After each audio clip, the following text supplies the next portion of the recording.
الحمدللہ رب العالمین والصلاة والسلام علی سید المرسلین وعلی آلہ واصحابہ اجمعین اما بعد فاعوذ باللہ من الشیطان الرجیم بسم اللہ الرحمن الرحیم۔ گزشتہ ہفتے ہمارا درس نہیں ہوا تھا اور اس سے پہلے ہم نے سورۃ البقرہ کی آیت نمبر 7 تک اپنی گفتگو کو ہم نے مکمل کیا تھا۔ اب میری کوشش یہ ہوتی ہے کہ وہ مسائل کے جو ہماری زندگی میں بڑے اہم ہیں، وہ عقیدے کے حوالے سے ہیں، نظریاتی حوالے سے، اخلاقی حوالے سے، معاشرتی اور اجتماعی زندگی کے حوالے سے، ان مسائل کو میں خاص طور پر تفصیل کے ساتھ میں ڈسکس کرتا رہوں۔ اس لیے گزشتہ دروس میں نے ایمان اور کفر کے حوالے سے جو سوالات اور جو اشکالات ہمارے ذہنوں میں پیدا ہوتے ہیں، اس پہ میں نے بڑی تفصیل کے ساتھ اور ان ڈیٹیل میں نے بات کی تھی۔ آج آیت نمبر 8 سے تیسرے گروہ کا ذکر ہو رہا ہے۔ ایک گروہ وہ ہے جو مومنین کا ہے، دوسرا گروہ وہ ہے جو کفار کا ہے، ٹوٹل جنہوں نے انکار کیا۔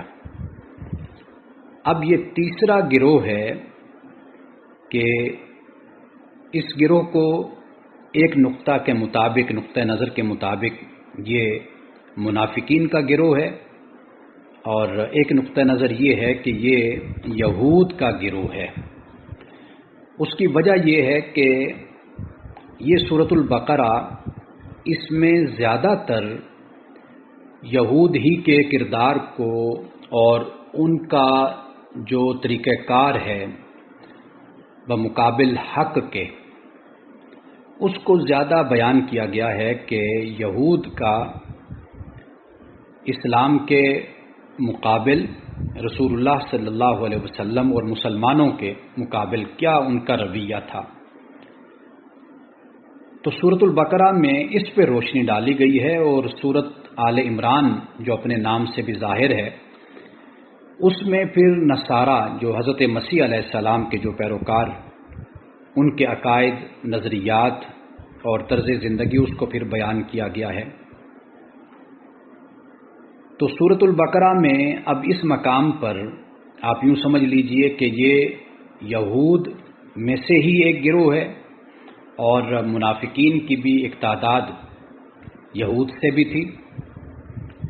تو یہاں پر جو انداز اور جو اسلوب اختیار کیا گیا ہے، وہ اللہ سبحانہ و تعالیٰ نے نام کوئی نہیں لیا یہاں پر، یعنی نام سے مراد یہ ہے کہ جیسے اللہ نے فرمایا کہ ھدی للمتقین الذین یؤمنون بالغیب ویقیمون الصلاۃ، متقین جو ایمان لاتے ہیں غیب پہ۔ اب وہاں پر متقین کا، مومنین کا ذکر ہے۔ اس کے بعد پھر ان الذین کفروا فرمایا کہ بے شک جن لوگوں نے کفر کیا، وہاں پر کفر کرنے والوں کا ذکر ہو گیا۔ لیکن آپ یہاں پہ دیکھیے تو یہاں پہ اللہ سبحانہ و تعالیٰ نے یہ فرمایا ہے کہ وَمِنَ النَّاسِ، کہ لوگوں میں کچھ ایسے بھی ہیں، یعنی بعض لوگ، یہ جو من ہے اس کو ہم تبعیدیہ یعنی سم آف دیم کہہ لیجیے یا سم آف دا پیپل، کہ لوگوں میں سے کچھ لوگ ایسے ہیں کہ جو من یقول آمنا باللہ وبالیوم الآخر، جو کہتے ہیں ہم اللہ پہ اور یوم آخرت پر ایمان لائے، وما ہم بمؤمنین، حالانکہ وہ ایمان لانے والے نہیں ہیں، یعنی وہ ایمان مومن نہیں ہیں۔ اب یہاں پہ اللہ نے ان کے بارے میں جب بات بیان فرمائی اور آغاز کیا، تو یہاں پہ ان کے گروہ کا ذکر نہیں ہے، کوئی جماعت کا ذکر نہیں ہے، کوئی عنوان کا، کوئی ٹائٹل، اس کا بیان ہی نہیں ہے۔ اس لیے کہ یہ جو کردار ہے کہ ظاہر میں کچھ ہونا اور باطن میں کچھ ہونا، یہ اصل میں کوئی کریکٹر ہی نہیں ہے۔ یہ بزدل لوگ ہوتے ہیں، اور دھوکے باز ہوتے ہیں، ظاہراً کچھ کہتے ہیں اندر کچھ ہوتے ہیں۔ جب دیکھا کہ مفادات ہمارے اس طرف ہیں تو اس طرف ہو گئے، جب دیکھا کہ ہمیں فائدہ اس طرف ہے تو اس طرف ہو گئے۔ تو یہ کوئی کریکٹر نہیں ہوتا۔ سب سے اہم اور سب سے اعلیٰ اور بلند کریکٹر تو ایمان والوں کا ہی ہوتا ہے، جو ڈٹ کر کھڑے ہوتے ہیں اور بات کہنے والے ہوتے ہیں۔ لیکن اگر آپ دیکھیں تو کفر بھی ایک کریکٹر ہی بنتا ہے، یعنی نہیں مانا تو پھر بتا دیا، کھل کر کہا کہ بھئی ہم نے نہیں مانا، ہم نہیں تسلیم کرتے۔ یعنی ایک درجے میں یہ بھی ایک کریکٹر ہے، ایک کردار ہے۔ لیکن یہ کیا کردار ہوا کہ ظاہراً تو کہا کہ بھئی ہم ایمان لائے اور باطن میں انکار کیا، اور باطن میں پھر سازشیں کی، ظاہراً دھوکہ دیا۔ تو دھوکہ دینا یہ بہادر لوگوں کا کام نہیں ہوتا۔ یعنی جو بہادر اور جرت مند لوگ ہوتے ہیں وہ اگر حملہ اور وار بھی کرتے ہیں تو وہ سامنے کرتے ہیں، یہ نہیں کہ وہ پیٹھ پیچھے کریں یا وہ پھر دیکھیں کہ یہ کب غافل ہوتا ہے تو پھر ہم اس پر حملہ کریں، تو یہ بزدل لوگوں کا کام ہوتا ہے۔ تو اللہ سبحانہ و تعالیٰ نے یہاں پر کہ جب ان کا کردار ہی کسی قابل نہیں ہے اور اس کی کوئی حیثیت نہیں بنتی، تو وہ ان کو پھر اللہ تعالیٰ نے یہاں پر کوئی ٹائٹل بھی نہیں دیا۔ یعنی یہ فرمایا کہ بعض لوگ ہیں۔ اب جب الناس کا لفظ استعمال کیا جاتا ہے تو اس سے مراد سارے لوگ نہیں مراد ہوتے، یعنی جیسے قرآن مجید میں جب زمین کا لفظ استعمال ہوتا ہے، ارض کا، جیسے ہم آگے جا کر پڑھیں گے، تو اس ارض سے مراد یہ نہیں ہے کہ ساری زمین جو خدا کی ہے، اس ارض سے مراد وہی ٹکڑا، وہی خطہ، وہی معاشرہ، وہی جگہ جہاں پہ یہ واقعہ رونما ہوتا ہے، جہاں پہ یہ لوگ رہ رہے ہیں، جن پر وحی اترتی ہے، جن کی رہنمائی کی جاتی ہے، جن کو بتایا جاتا ہے، جو مخاطبین اول ہیں، یہ ان کی بات ہو رہی ہے۔ تو یہاں پر الناس سے مراد وہی ہیں کہ جو مدینے میں رہتے ہیں، مدینے کے رہنے والے ہیں، چونکہ سورۃ البقرہ یہ مدنی سورت ہے۔ تو یہاں پر الناس سے مراد پھر یہی ہے کہ بعض لوگ، من یقول، جو کہتے ہیں آمنا، ہم ایمان لائے، کس پہ ایمان لائے؟ اللہ پہ، وبالیوم الآخر، اور آخرت پر ایمان لائے، حالانکہ وہ ایمان والے نہیں ہیں، وہ مومن نہیں ہیں۔ اب یہاں پہ یہ بات سمجھ لیجئے کہ یہاں پر ایمان باللہ اور ایمان بالیوم الآخر، اس کی بات ہو رہی ہے۔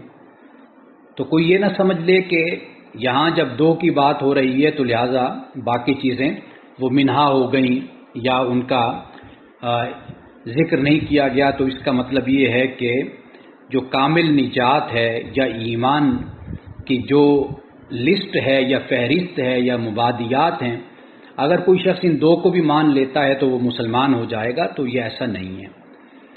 اس لیے کہ آمنا باللہ و بالیوم الآخر، یہ جب آپ مان رہے ہیں اور ایک رسول، ایک نبی آپ سے کہتا ہے کہ مجھ پر وحی اترتی ہے اور میں تمہیں دعوت دیتا ہوں کہ تم میری نبوت و رسالت پر ایمان لاؤ، اور تم جو میں تمہیں کہتا ہوں اور جو مجھ پر نازل ہوتا ہے اس پر تم ایمان لاؤ، تو یہ آمنا باللہ و بالیوم الآخر سے پہلے اس ذات پر ایمان لانا ضروری ہوتا ہے کہ جو ذات آپ کو یہ بتا رہی ہے، جو وسیلہ بن رہی ہے، جو ذریعہ بن رہی ہے۔ تو اس لیے یہ خیال کر لینا کہ بس اتنا ہی کافی ہے کہ ہم اللہ کو مان لیں اور یوم آخرت کو مان لیں تو ہماری نجات ہو جائے گی، ہم مسلمان ہو جائیں گے، تو ایسے نہیں ہے۔ یعنی اب یہ جو پیغام ہے، ہم سورۃ البقرہ پڑھ رہے ہیں، قرآن مجید کی یہ دوسری سورت ہے، یہ کس پر نازل ہوئی؟ یہ رسول اللہ صلی اللہ علیہ وسلم پر نازل ہوئی، اور جب یہ نازل ہوئی تو آپ نے لوگوں کو پڑھ کر سنایا، آپ نے لوگوں کو بتایا۔ تو اس سے یہ بات واضح ہوتی ہے کہ اللہ اور یوم آخرت پر ایمان لانے سے پہلے اس پر بھی تو ایمان لانا ہے نا، کہ جو آپ کو یہ بتا رہا ہے کہ اللہ اور یوم آخرت پر ایمان لانا ہے۔ تو یہاں پر تو ان دو مبادیات کو، یعنی جو ایمان کی اور دین کی مبادیات ہیں عقائد کی، ان میں سے ان دو کو یہاں پر بیان کر دیا گیا. یعنی اللہ پر جب ایمان لائے تو واضح بات ہے کہ پھر اس کے بعد باقی چیزیں بھی تو اللہ نے جو کہا اس پر ایمان لانا ہے. آپ جب کسی ملحد سے بات کرتے ہیں، ایتھیسٹ سے، سب سے بنیادی نقطہ ہی یہی ہوتا ہے. یعنی وہ کیا؟ وہ اللہ کی ذات ہے. اللہ کی ذات کو ماننا ہے یا اللہ کی ذات کو نہیں ماننا؟ جب ماننا ہے تو واضح بات ہے کہ پھر اس کی ماننی ہے. اس نے پھر آپ سے تقاضا کیا ہے کہ جب آپ اللہ کو مانتے ہیں تو پھر اللہ کا تقاضا ہے، مطالبہ ہے کہ آپ ان چیزوں پر ایمان لائیں گے. آپ نماز پڑھیں گے، آپ روزہ رکھیں گے، زکوٰۃ دیں گے، آپ حج کریں گے، آپ والدین کے حقوق کا خیال کریں گے. جو بھی اللہ تعالیٰ نے آپ کو احکام دیے ہیں معاشرتی زندگی کے حوالے سے اور سماجی زندگی کے حوالے سے، اجتماعی زندگی کے حوالے سے، عبادات اور معاملات کے حوالے سے، تو واضح بات ہے کہ پھر ان میں آپ نے اللہ کی بات کو ماننا ہے. تو یہ فقط اس سے چھٹکارا نہیں ہوتا کہ کوئی کہے جی میں نے اللہ کو مان لیا اور میں نے آخرت کو مان لیا یا صرف اللہ کو مان لیا. بھئی اللہ کو تو مان لیا، اب اللہ کے بعد کچھ اور بھی تو اس اللہ نے کہا ہے نا، کہ اس نے کہا کہ یہ محمد رسول اللہ صلی اللہ علیہ وسلم میرے پیغمبر ہیں. اللہ یہ بھی فرماتا ہے میں نے ان پر قرآن کو اتارا ہے. اللہ یہ بھی فرماتا ہے کہ آپ نے ان کی اطاعت کرنی، ان کی اتباع کرنی، یہ جو کچھ کہتے ہیں اس کو ماننا ہے، من و ان ماننا ہے، ایز اٹ از. تو یہ جو ہم چور دروازے بنا لیتے ہیں، اور آج کے زمانے میں ایسے بڑے لوگ ہم نے دیکھے ہیں کہ جو اس طرح لوگوں کے لیے راستے پیدا کرتے ہیں. تو جب آپ ایک چیز کو مان رہے ہیں تو واضح بات ہے کہ پھر اس کی بات پر ہی ساری باتیں پھر آگے چلنی ہیں. جب اللہ کو مانا تو اللہ نے اپنے پیغمبر کو بھیجا، اللہ کو مانا تو پھر اللہ کے تمام انبیاء پر بھی ایمان لانا ہے. اللہ کو جب مان لیا، اپنا پروردگار، اپنا رب جب مان لیا تو واضح بات ہے کہ پھر آخرت کو بھی ماننا ہے، پھر کتب کو بھی ماننا ہے، پھر ملائکہ کو بھی ماننا ہے، پھر اس کے احکام پر عمل کر کے اپنی زندگی سے بھی دکھانا ہے کہ میں رب کو ماننے والا ہوں، میں رب کو بھی مانتا ہوں، میں رب کی بھی مانتا ہوں.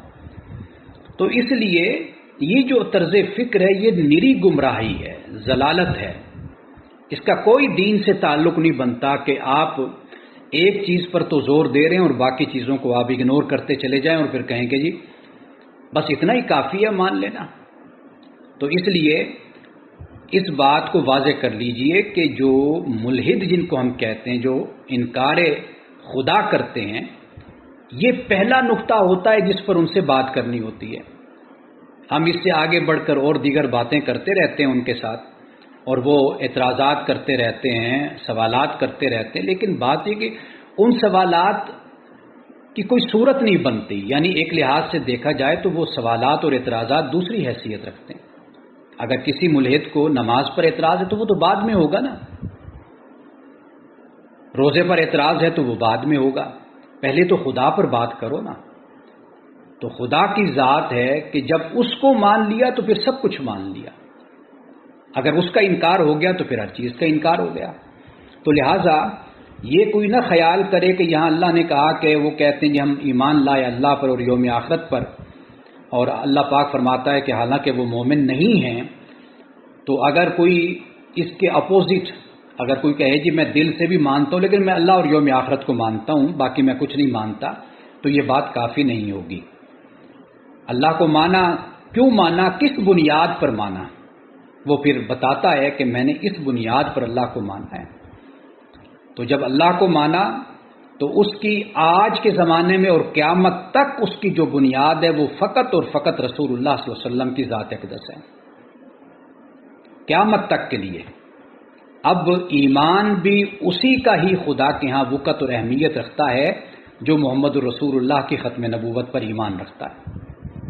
نعوذ باللہ کو یہ کہے کہ جی میں اللہ کو تو مانتا ہوں، یوم آخرت کو مانتا ہوں، سب کچھ مانتا ہوں، لیکن میں یہ محمد رسول اللہ صلی اللہ علیہ وسلم کی نبوت یا ختم نبوت کو نہیں مانتا، تو وہ مومن نہیں ہو سکتا، وہ کبھی مومن نہیں ہو سکتا. تو اس لیے قیامت تک کے لیے اب جو حوالہ ہمارے پاس ہے، جو اعتماد ہے، جس پر بھروسہ ہے اور جو یقین ہے، وہ یہی ہے کہ رسول اللہ صلی اللہ علیہ وسلم ہی اس وقت آخری اللہ کا حوالہ ہے. اللہ کی وحی آپ پر اتری ہے، آپ اللہ کے آخری نبی ہیں. تو اس لیے اب اگر کوئی یہ چاہتا ہے کہ میرا ایمان باللہ، میرا ایمان بالآخرت، یہ سب کچھ خدا کے ہاں اب قبول ہو جائے، منظور ہو جائے، اور وہ چاہے کہ میں ملائکہ، کتب، نبیین سب پر میرا ایمان خدا کے ہاں اب اس کی حیثیت بن جائے اور خدا مان لے، قبول کر لے اور مجھے قبولیت کا درجہ نصیب ہو جائے، تو پھر اب صرف ایک ہی راستہ ہے، اور وہ راستہ محمد رسول اللہ صلی اللہ علیہ وسلم کا راستہ ہے۔ بس اب اس کے علاوہ اس کائنات میں، اس دنیا میں اب کوئی حوالہ نہیں، اب کوئی شخصیت نہیں، اب کوئی مرتبہ نہیں، اب کچھ بھی کوئی تعارف نہیں ہے سوائے اس تعارف کے کہ اگر کوئی کہتا ہے کہ میں مومن ہوں، میں مسلمان ہوں اور میں اللہ اور یوم آخرت پر ایمان رکھتا ہوں، تو یہ سب کچھ قبول ہوگا محمد رسول اللہ کی رسالت اور نبوت کے ذریعے سے۔ ایک تو یہ بات واضح کر لینی چاہیے، اور اس معاملے میں کبھی بھی کسی ابہام، اشکال اور شکوک و شبہات کا شکار نہیں ہونا چاہیے، اور کبھی بھی ذہن میں ایسی باتوں کو نہیں لانا چاہیے کہ ایمان کی بات ہو، اعتقاد کی بات ہو، عقیدے کی بات ہو، عبادات کی بات ہو، معاملات کی بات ہو، کوئی بھی بات ہو، اور ان تمام کاموں میں محمد رسول اللہ صلی اللہ علیہ وسلم کی ذات اقدس موجود ہے، وہ موجود رہے گی۔ آپ کی ہستی کو اور ذات کو نکال کر یہ سب کچھ ہے تو اس کی کوئی وقت نہیں، خدا کے ہاں کوئی حیثیت نہیں ہے۔ نماز ہے تو وہ سوائے ٹکروں کے کچھ نہیں ہے، روزہ ہے تو وہ سوائے بھوک اور پیاس کے کچھ نہیں ہے، زکوٰۃ ہے تو وہ سوائے ڈونیشن کے کچھ نہیں ہے، اگر حج ہے تو وہ سوائے چکروں کے اور کچھ نہیں ہے۔ ان سب کے پیچھے اگر محمد رسول اللہ کی تائید اور نصرت اور حمایت اور ان کا ایمان اگر موجود ہے تو پھر سب کچھ قبول ہے۔ یہ اس بات کو بالکل واضح کر لینا چاہیے، اور آج کے جدید دور میں ہمارے کئی مسلمان تعلیم یافتہ، پڑھے لکھے، باشعور اس طرح کے شکوک و شبہات میں اور جسے ہم کہتے ہیں کنفیوژن میں رہتے ہیں، تو یہ کنفیوژن اپنی دور کر لیں۔ اب صرف ایک ہی ذات ہے، ایک ہی ہستی ہے، اور وہ آپ علیہ الصلوۃ والسلام کی ذات اقدس ہے۔ تو یہاں پر ایک بات تو یہ واضح ہو گئی۔ اب یہ جو رویہ منافقین کا تھا، اس میں پورا قرآن موجود ہے۔ سورۃ النساء کو آپ دیکھ لیجئے، آپ سورۃ المنافقون کو پڑھ لیجئے، تمام وہ مقامات، صرف آپ لکھ لیں منافقین کا کردار قرآن میں، آپ کو تمام آیات آپ گوگل پر بھی آپ کے سامنے آ جائیں گی۔ آپ جب ان آیات کو دیکھیں گے، آپ ان کا مطالعہ کر لیجئے۔ منافقین کی کوشش یہی تھی کہ اللہ اور ہمارے درمیان محمد رسول اللہ نہ ہوں، اور خدا ہر جگہ پر یہی بات باور کراتا ہے کہ اے لوگو، محمد رسول اللہ کے بغیر تمہارا ایمان میری بارگاہ میں قبول نہیں ہے۔ آپ قرآن پڑھ کر دیکھ لیجیے، سورۃ النساء کو دیکھ لیجیے آپ، اور کئی مقامات ہیں، صرف ایک مقام نہیں ہے، آپ پڑھ کر دیکھ لیجیے۔ بس وہ آپ کی ذات اقدس آپ کے پاس آنے سے وہ کتراتے ہیں۔ سورۃ النساء میں یہ بیان کر دیا، لیکن اللہ کہتے ہیں نہیں، ادھر جاؤ، رسول اللہ کی رسالت اور نبوت پر ایمان لاؤ گے، مخلص بنو گے، اور اپنے باطن اور اپنے اندر جب تک رسول اللہ کی محبت کو اور اتباع اور اطاعت اور ایمان کو اپنے اندر داخل نہیں کرو گے تو میری بارگاہ میں آنے کی تمہیں ضرورت نہیں ہے۔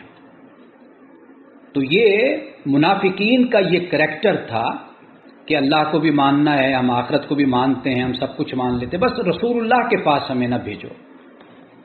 تو یہ جو رویہ ہے، اللہ بار بار اسی بات کو بیان کرتا ہے، نہیں، من یطع الرسول من یطع اللہ والرسول، جو رسول کی، اللہ کے رسول کی اطاعت کرتا ہے، بلکہ یہاں تک فرما دیا کہ جس نے من یطع الرسول فقد اطاع اللہ، جو رسول کی اطاعت کرتا ہے تحقیق اس نے اللہ کی اطاعت کی۔ آپ یہاں سے اندازہ کر لیجئے، قرآن میں ایک آیت بھی ایسی نہیں ہے کہ جہاں پہ اللہ نے اپنی اطاعت کے ساتھ رسول کی اطاعت کا ذکر نہ کیا ہو، لیکن کئی ایسے مقام آپ کو ملے گے جہاں پہ اللہ نے رسول کی اطاعت کو اپنی اطاعت قرار دیا ہے، کہا کہ جو رسول کی اطاعت کرتا ہے اس نے اللہ کی اطاعت کی۔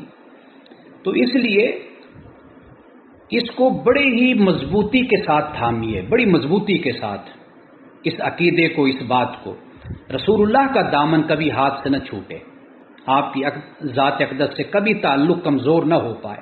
یقین کیجئے کہ اگر آپ کی ذات اقدس سے تعلق کمزور ہے یا خدا نخواستہ نعوذ باللہ معاذ اللہ استغفر اللہ اگر کوئی یہ سمجھتا ہے کہ آپ کی ذات اقدس کو ایک طرف رکھ دیا جائے تو ٹھیک ہے، پھر ہم سب کچھ پڑھ لیتے ہیں اور ہم آخرت کو بھی مانتے ہیں، اللہ کو مانتے ہیں، تو یقین کر لیجئے کہ ایسا ایمان اللہ تعالیٰ کل قیامت کے دن اٹھا کر منہ پر مار دے گا. اس کو ایسے ایمان کی ضرورت نہیں ہے. اللہ کا نمائندہ، اللہ کا پیغمبر، اللہ کا رسول، اللہ کا نبی، اس کی عزت ہے تو بھیجنے والے کی بھی عزت ہوتی ہے. اگر اس کی عزت نہیں ہے تو پھر بھیجنے والے کی بھی عزت نہیں ہوتی. تو یہ بات کاش ہم لوگ مسلمان سمجھیں اور اس بات کو بنیاد کے ساتھ اختیار کریں اور جڑ سے اس کو پکڑیں، مضبوطی کے ساتھ پکڑیں. یہ بات اس پر حملے کیے جاتے ہیں دنیا میں. رسول اللہ صلی اللہ علیہ وسلم کی ذات اقدس، بحیثیت انسان، بحیثیت بشر، آپ کی ذات اقدس، اس پر حملے کیے جاتے ہیں اور کوشش یہ کی جاتی ہے کہ اس لیے کہ رسول اللہ صلی اللہ علیہ وسلم کی ذات اقدس کو اگر یہ لوگ بیچ میں سے نکالیں، منہا کرنے کی کوشش کریں تو پھر سارے راستے کھل جاتے ہیں. پھر من مانی تفسیر بھی ہے، پھر من مانے معاملات بھی ہیں، خیالات بھی ہیں، نظریات بھی، سب کچھ ہوتا ہے پھر. لیکن رسول اللہ کی ذات اقدس کو ہم تھامے رکھیں گے تو پھر ہماری دنیا اور آخرت میں ہماری نجات بھی ہے. آپ اللہ کے رسول ہیں، اللہ کے پیغمبر ہیں، قرآن آپ پر اترا، آپ ایک واسطہ ہیں، ایک تعارف ہیں، ایک وسیلہ ہیں کہ جن کے ذریعے سے ہمیں قرآن عطا ہوا. تو اس لیے ایمان بھی وہی قبول ہے جو رسول اللہ صلی اللہ علیہ وسلم سے ہی ہمیں عطا ہوا ہے.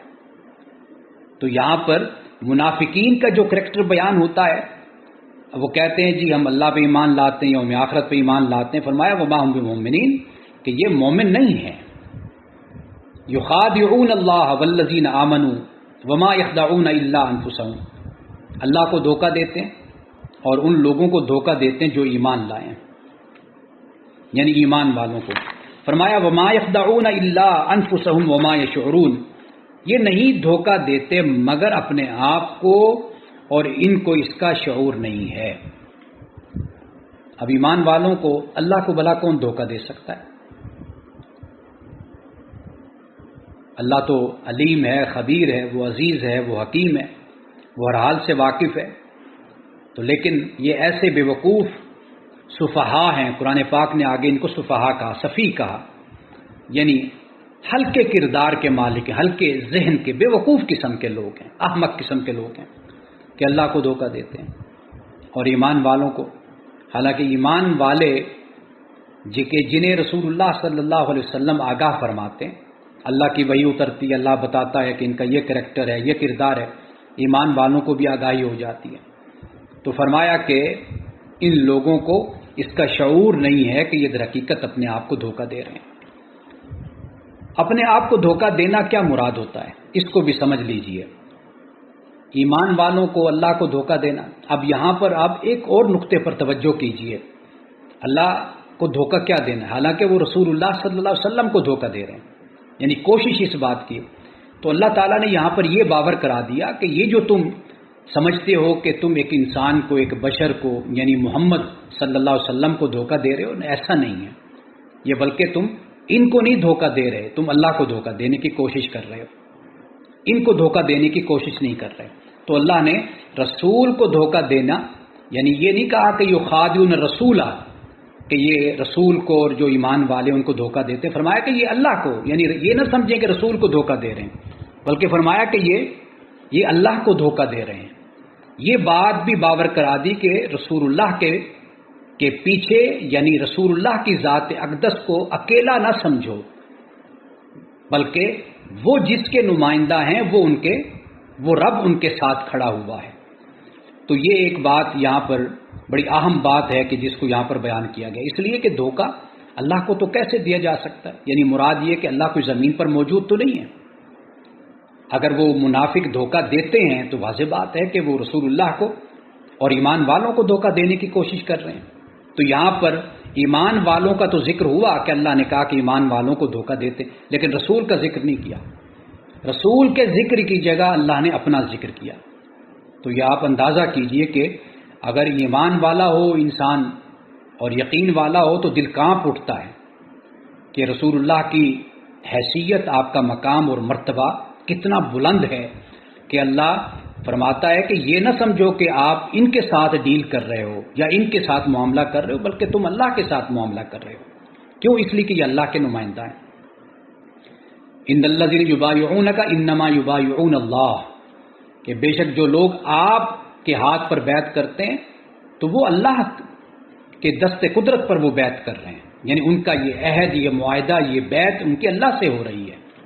یہ اب آپ اندازہ کیجئے کہ یہ کتنی بڑی بات ہے کہ جسے قرآن پاک بیان کرتا ہے۔ ید اللہ فوق ایدیہم، کہ یعنی اے رسول صلی اللہ علیہ وسلم، ان کے ہاتھوں پر اللہ کا ہاتھ ہے، یعنی ہاتھ تو رسول اللہ کا دست مبارک ہے، لیکن اللہ رسول اللہ کے دست مبارک کو اپنا دست قدرت قرار دیتا ہے، اپنا دست، اپنا ہاتھ قرار دیتا ہے۔ تو اس لیے اس بات کا بڑا خیال رکھنا چاہیے۔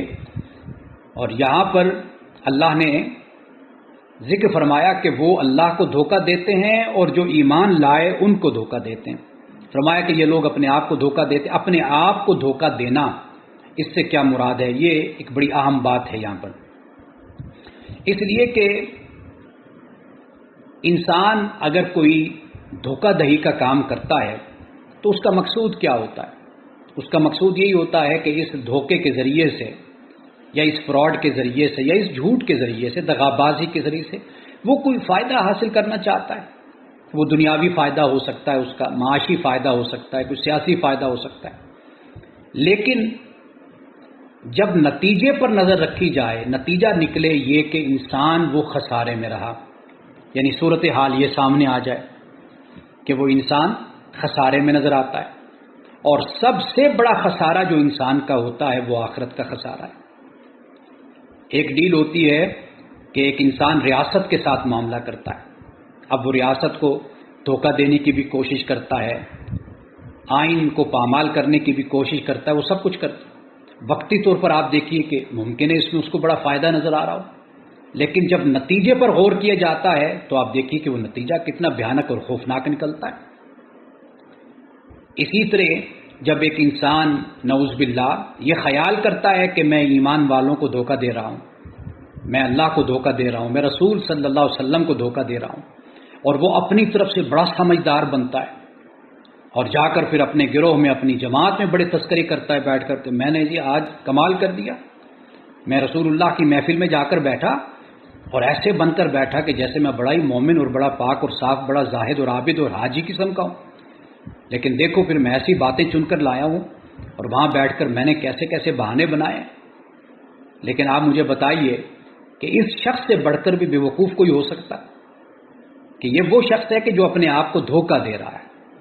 اس کا دھوکہ یہ ہے کہ یہ سمجھ رہا ہے کہ میں نے بڑا دنیاوی مفاد حاصل کر لیا، لیکن ایک بات یہ ذہن میں رکھ لو کہ یہ دنیاوی مفاد اگر تمہیں کوئی حاصل بھی ہو گیا تو یہ کتنے دن چلے گا؟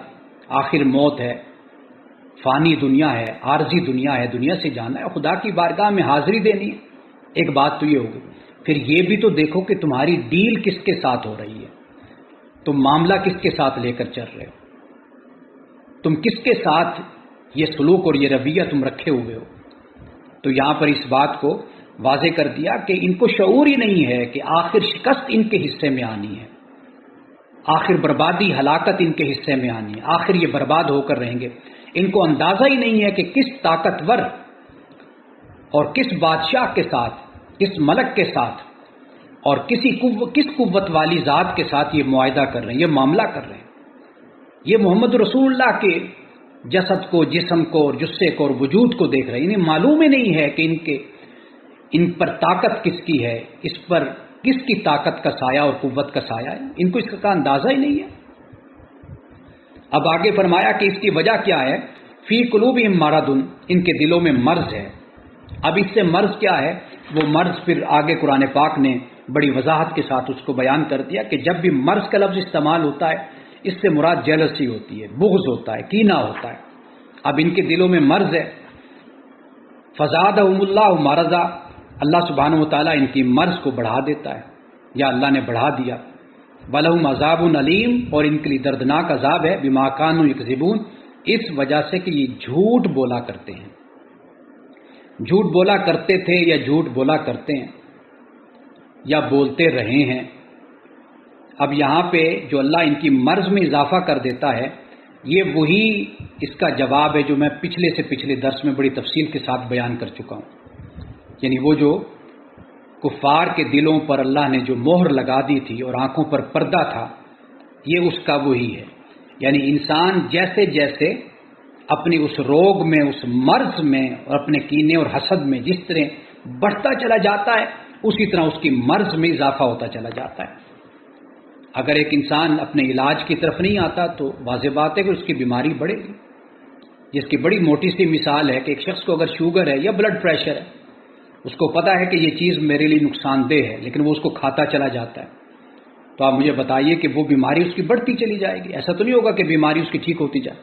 جس کو بلڈ پریشر ہے، اب وہ نمک کا کثرت سے استعمال کرتا ہے یا ایسی چیزوں کا کہ جس سے وہ بلڈ پریشر اس کا ہائی ہوتا ہے، تو واضح بات ہے کہ اس کی بیماری بڑھتی چلی جائے گی۔ تو قرآن پاک اخلاقی حوالے سے بھی اسی انداز کو، اسی طریقے کو بیان کرتا ہے کہ ان کے دلوں میں جو روگ ہے، ان کے دلوں میں جو مرض ہے، بیماری ہے، وہ اخلاقی ایمانی بیماری ہے، تو وہ بڑھتی چلی گئی۔ کیوں بڑھتی چلی گئی؟ اللہ نے کیوں اس میں اضافہ کیا؟ ان کی بیماری کو کیوں بڑھایا؟ اور کیوں یہ نتیجہ اللہ نے ان کو دیا؟ وہ اس لیے دیا کہ یہ وہ لوگ ہیں کہ جو کینہ اور حسد میں ایسے مبتلا ہوئے کہ اس سے باہر نکلنے کے لیے تیار ہی نہیں ہے۔ یہ یوں سمجھ لیجئے کہ یہ بریفلی یہاں پر بات کر دی گئی، لیکن جب ہم آگے پڑھیں گے، بڑھتے چلے جائیں گے، تو پھر معلوم ہوگا کہ وہ ان کی کیا کیا بیماریاں تھیں۔ اور اب یہاں پہ دیکھیے فرمایا کہ ان کے لیے دردناک عذاب ہے۔ عذاب دردناک، یہ نتیجہ ہے کس کا؟ کہ وہ جھوٹ بولتے ہیں، جھوٹ کو اختیار کیا ہے۔ ان کا اوڑھنا بچھونا جھوٹ ہے، ان کا چال چلن جھوٹ ہے، ان کا کردار، ان کا کلچر جھوٹ ہے، رہن سہن جھوٹ پر مبنی ہے۔ تو جب ایسی صورت بن جائے تو پھر خدا کی طرف سے دردناک عذاب اترا کرتا ہے۔ تو آج ہم نے آیت نمبر 10 تک، یعنی 8 سے لے کر 10 تک 3 آیتیں آج ہم نے اپنے درس میں شامل کی ہیں۔ انشاءاللہ یہاں سے ہم پھر آئندہ شروع کریں گے۔